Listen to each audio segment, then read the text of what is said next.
Hello learners, इस video में आपको पता चलेगा कि कोचिंग नोट्स से पढ़ना है या ट्रेडिशनल पाथ को फॉलो करना है। और बुक लिस्ट के बारे में भी पता चलेगा कनिष्क कटारिया सर की, और वह गलती जो मोस्ट ऑफ द एस्पिरेंट करते हैं उसके बारे में भी पता चलेगा, और नोट्स के बारे में भी सही जानकारी पता चलेगी, और आंसर राइटिंग के बारे में भी आपको स्ट्रेटजी बताई जाएगी। और यह भी बताया जाएगा कि आंसर राइटिंग में एस्पिरेंट क्या गलती करते हैं, और प्रीलिम्स स्ट्रेटजी और मेंस स्ट्रेटजी और ऑप्शनल स्ट्रेटजी भी बताई जाएगी। दोस्तों, इस वीडियो को ध्यान से देखना, क्योंकि मैं उस व्यक्ति की स्ट्रेटजी बताने जा रहा हूं जिसने इंडिया के सबसे टफेस्ट एग्जाम है उनको निकाला है, पहले आईआईटी और दूसरा यूपीएससी। तो दोस्तों, बहुत ही गौर से सुनना और बहुत ही ध्यान से देखना, क्योंकि कनिष्क कटारिया सर ने कुछ ना कुछ तो अलग किया ही होगा, उनकी स्ट्रेटजी कुछ ना कुछ तो डिफरेंट रही ही होगी, तभी तो वह इतने सारे एग्जाम निकाल सके। और अगर आपको भी निकालना है तो वीडियो को ध्यान से ज़रूर देखना। चलो, तो सबसे पहले बेसिक एडवाइस जानते हैं। जो बिगिनर्स होते हैं उनके मन में एक डाउट रहता है कि कोचिंग नोट्स से पढ़ें या फिर जो अपना ट्रेडिशनल पाथ है उसको फॉलो करें। तो इस डाउट के बारे में सर ने कहा है कि आपको ट्रेडिशनल पाथ को फॉलो करना चाहिए, मतलब एनसीईआरटी, स्टैंडर्ड बुक और फिर उसके बाद नोट्स। और कोचिंग नोट्स ना पढ़ने के सर ने रीजन भी दिए हैं, और वह रीजन है कि कोचिंग नोट्स में आपको दुनिया भर की इन्फॉर्मेशन मिल जाएगी, और इतनी इन्फॉर्मेशन यूपीएससी रिलेटेड नहीं होती है, और इतनी इन्फॉर्मेशन को आप एग्जाम में रिकॉल भी नहीं कर सकते और ना ही याद रख सकते हो। और कोचिंग नोट्स में डायरेक्ट फैक्ट लिखे होते हैं, वहाँ पर आपको शुरू से नहीं पढ़ाया जाता, इसलिए उनको लर्न करने में भी आप इतना समय वेस्ट कर देंगे जितना कि आप एनसीईआरटी और स्टैंडर्ड बुक का पढ़कर अपने नोट्स बना लेंगे, खुद हैंडमेड नोट्स, है ना। तो इसमें आपको पता चल गया होगा कि आपको ट्रेडिशनल पाथ को ही फॉलो करना है। बुक लिस्ट के बारे में सर ने कहा है कि बुक लिस्ट को आपको स्मार्टली पढ़ना है, और अगर टॉपर आपको बता रहा है कि मैंने ए बुक्स पढ़ी हैं तो थोड़ा ए भी देख लेना कि उसने कितने अटेम्प्ट में क्लियर किया है। आपको उन बुक को पढ़ना है जो हर एक टॉपर ने कॉमन बताई हैं, उसके बाद आगे आपको खुद पढ़ना है। आपको जहाँ से भी पढ़ना है सिर्फ आपको अपने रिलेवेंट पढ़ना है और निकल लेना है, जितना रिलेवेंट है सिर्फ उतना ही। और ये एग्ज़ाम है टाइम मैनेजमेंट का और स्टडी मैनेजमेंट, अकॉर्डिंगली आपको क्या रिक्वायरमेंट है, ये अच्छे से कर लिया तो ये एग्ज़ाम आपका निकल जाएगा। और वह गलती जो मोस्ट ऑफ द एस्पिरेंट करते हैं वह है कि वह परफेक्शन ढूंढते हैं। जैसे प्लानिंग में परफेक्शन ढूंढेंगे कि आज मैंने इतने घंटे का टाइम टेबल बना लिया, आज मुझे तो इतने टॉपिक्स पढ़ने ही हैं, और वो है जो बनाते हैं टाइम टेबल वह रियलिस्टिक नहीं होता है, और जब वह कंप्लीट नहीं होता है तो खुद को डीमोटिवेट कर लेते हैं, और फिर ना उस एफिशिएंसी के साथ पढ़ाई हो पाती है, और पर डे उनका यही साइकिल चलता रहता है, खुद डीमोटिवेट होते रहेंगे और पढ़ेंगे भी नहीं, और यही बैकफायर कर जाता है। इसीलिए टाइमलाइन तो रखिए लेकिन रियलिस्टिक रखिए, यह इम्पोर्टेंट है। और सबसे ज़्यादा इम्पोर्टेंट ये भी है कि आगे की सोचिए। अगर आपका आज का टाइम वेस्ट हो गया या 1 घंटा वेस्ट हो गया तो हो जाने दो, आप आगे की देखिए, क्योंकि उसे तो आप वापस ला नहीं सकते हैं। आप आगे की सोचिए बस, कि आगे कुछ खराब ना हो। इसको आप बिल्कुल कान खोल के सुन लेना और अपने माइंड में बिठा लेना कि आगे की सोचिए बस, आगे की सोचिए बस। और सर ने एक और एडवाइस दी है कि आपको पॉजिटिव लोगों के साथ रहना है, क्योंकि आप कितने ही अच्छे स्टूडेंट क्यों ना हो, इस एग्ज़ाम में आपके 1-2 बार आंसू जरूर निकलेंगे। आपको अगर उस टाइम पर किसी ने सहारा दे दिया तो बस हो जाएगा क्लियर एग्ज़ाम, क्योंकि आंसू तभी निकलते हैं आपके जब आप बिल्कुल से हताश हो जाते हैं, आपको आगे का कुछ भी समझ में नहीं आता है कि आगे क्या होगा, अब क्या है, मतलब मुझे बोलने में भी आप समझ गए होंगे कि आगे का कुछ समझ में नहीं आता है, तो वो जब हताश होकर आंसू निकल ही जाते हैं। तो इसीलिए अगर उस समय पर अगर आप किसी पॉजिटिव या आपका ग्रुप बहुत अच्छा है, अगर उस समय पर उसने तो आपको समझा दिया और उस फेस को आपने निकाल लिया तो आपका एग्ज़ाम क्लियर हो जाएगा। तो इस एडवाइस को भी ध्यान रखिए। और सर ने कहा है कि आप अपने आप को पहले से समझा के रखिए कि यूपीएससी ही सब कुछ नहीं है। और जब आप ए माइंड सेट रखोगे तो एक अंदर जो आपके डर होगा वह ख़त्म हो जाएगा यूपीएससी को लेकर।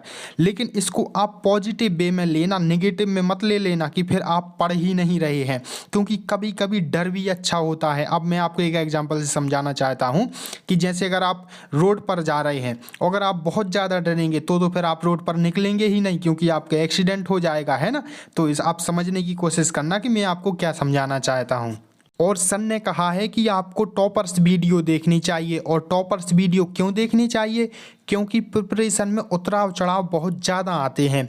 कहीं कहीं पर आपको कुछ भी समझ में नहीं आ रहा है तो फिर वहाँ पर टॉपर की दी हुई एडवाइस काम आएगी, क्योंकि आप किसी ना किसी टॉपर के साथ सेम सिचुएशन हुई होगी जो आपके साथ अभी है, चाहे वह स्टडी को लेकर हो या फिर और भी कई प्रॉब्लम होती हैं लाइफ में, या फिर वो हों।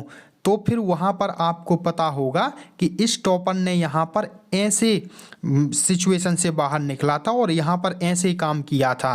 तो अगर आपको यह पहले से पता होगा तो आपका बहुत ज़्यादा टाइम बच जाएगा, क्योंकि अगर आप अपने आप से उस सिचुएशन से बाहर निकलोगे तो आप बहुत ज़्यादा समय लगा दोगे उससे बाहर निकलने में। और जब आपको पहले से पाथ पता होगा तो आप तुरंत ही निकल जाओगे। इसीलिए आपको टॉपर्स वीडियो देखना बहुत ज़रूरी है।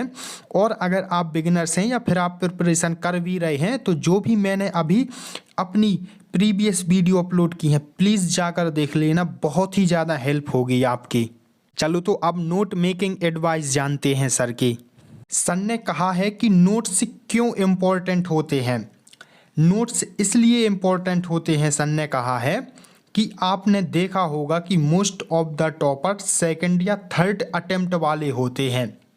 तो गाइस वह फर्स्ट या सेकंड अटेम्प्ट में वह अपने नोट्स का रिवीजन नहीं कर पाते हैं, मतलब उन्होंने जो पढ़ा है उसका रिवीजन नहीं कर पाते हैं। और वह थर्ड अटेम्प्ट में या फोर्थ अटेम्प्ट में उन नोट्स का बहुत ज़्यादा रिवीजन करते हैं और उन्हीं में इंफॉर्मेशन को ऐड करते जाते हैं। इसीलिए उनका सिलेक्शन होता है और इसीलिए नोट्स इम्पॉर्टेंट है कि आप उनका बाद में भी यूज कर सको। अगर आपका इस अटेम्प्ट में नहीं हुआ तो आपको सेकंड अटेम्प्ट में शुरू से ना किताबें पलटानी पड़ी, है ना। इसीलिए नोट्स बनाना बहुत ज़रूरी होता है। और सर ने कहा है कि आपको नोट्स में वही लिखना है जो आपको 2-3 बार पढ़ने के बाद भी याद नहीं हो रहा है। और इस पॉइंट को आप याद रखना, वरना आपका नोट्स बनाने का कोई मतलब नहीं बनेगा। आप दोबारा एक दूसरी किताब लिख लोगे, है ना। तो सिर्फ जो याद नहीं हो रहा है उसी को लिखना है आपको। चलो तो आप सर की आंसर राइटिंग एडवाइस को जानते हैं।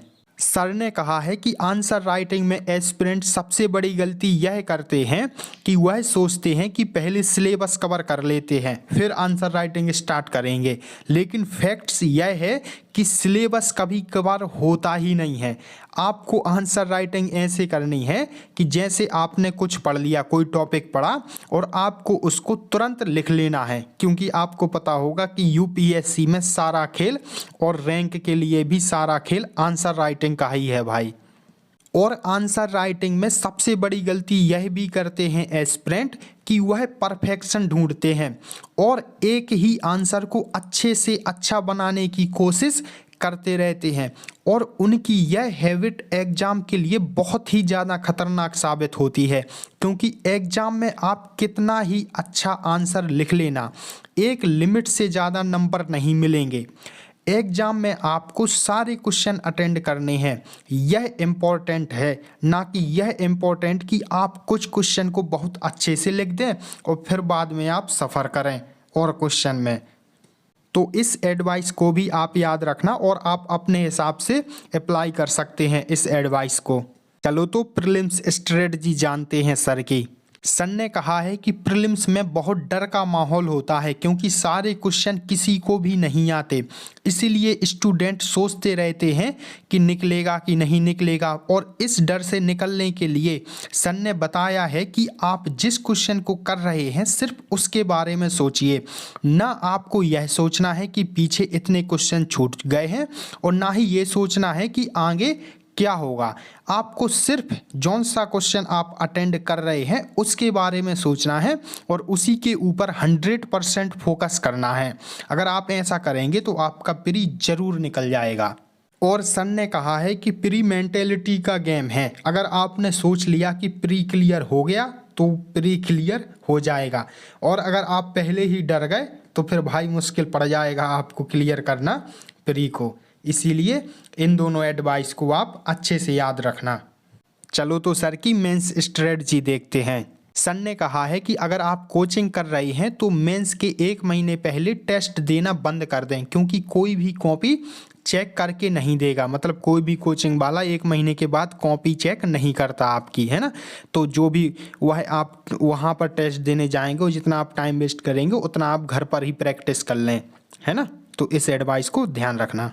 और सर ने कहा है कि आप प्री प्लस मेंस दोनों की तैयारी एक साथ करें, भले ही आप 1 साल का गैप ले लें, नहीं तो आप एग्जाम साइकिल में फंस जाओगे। क्योंकि आपको पता ही होगा कि 3-3 4-4 महीने के अंतराल में प्री होता है, फिर मेंस होता है, फिर इंटरव्यू होता है और फिर से प्री हो जाता है। तो अगर आप इस साइकिल में फंस गए तो आपके 3-4 साल ऐसे ही निकल जाएंगे और आपको पता तक नहीं चलेगा और फिर आप बहुत ज़्यादा डीमोटिवेट हो जाएंगे। इसीलिए जब आपकी एक बार फुल फ्लेजेडली तैयारी हो जाए उसके बाद ही एग्जाम में कूदें। दोस्तों यह तो हो गई मेंस स्ट्रेटजी। चलो अब थोड़ा ऑप्शनल स्ट्रेटजी के बारे में बात करते हैं कि सर ने क्या कहा है। सर ने कहा है कि सबसे पहले तो ऑप्शनल को लेते समय अपने आप से ईमानदार रहें, किसी और का ऑप्शनल देखकर ना लें, क्योंकि जो सब्जेक्ट आपको बहुत इजी लग रहा है वह दूसरे के लिए बहुत डिफ़िकल्ट हो सकता है, और जो आपको डिफ़िकल्ट लग रहा है वह दूसरे के लिए इजी हो सकता है। इसलिए ऑप्शनल डिसाइड करते समय अपनी स्ट्रेंथ वीकनेसेस का पता लगा लें, नहीं तो कोलू के बैल की तरह मेहनत करते रह जाओगे और फिर आपका सिलेक्शन भी नहीं होगा। क्योंकि आपको पता होगा कि ऑप्शनल का कितना बड़ा रोल है यूपीएससी में, है ना। तो इस बात को आप ज़रूर ध्यान रखें। और सर ने कहा है, और इस पॉइंट को आप थोड़ा ध्यान से सुनना, यह एडवाइस वही दे सकता है भाई जिसने बहुत ज़्यादा डीपली रिसर्च की है। तो दोस्तों हर एक ऑप्शनल में 2-4 चीज़ें हार्ड होती ही हैं।